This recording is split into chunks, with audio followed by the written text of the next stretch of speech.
Hey guys, welcome back to yet another interesting video of How Logical, and in this video I'm going to show you how to use Google Authenticator on Binance. So without any further ado, let's dive right into this exciting video.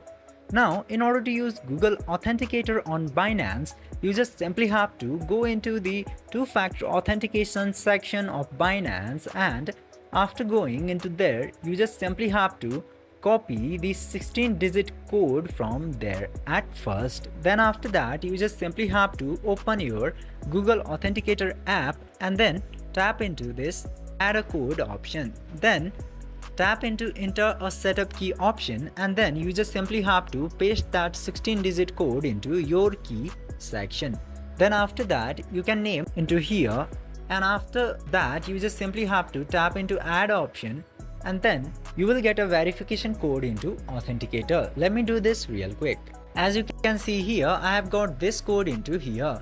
Now I just simply have to copy this into the clipboard and then go to the 2FA section of Binance and paste it. And after that, whenever your Binance will be logged in into the other device, you will have to authenticate from the Google Authenticator. I hope this video was helpful for you. If yes, don't forget to like, share and subscribe to the channel to never miss another update. Thank you for watching the video.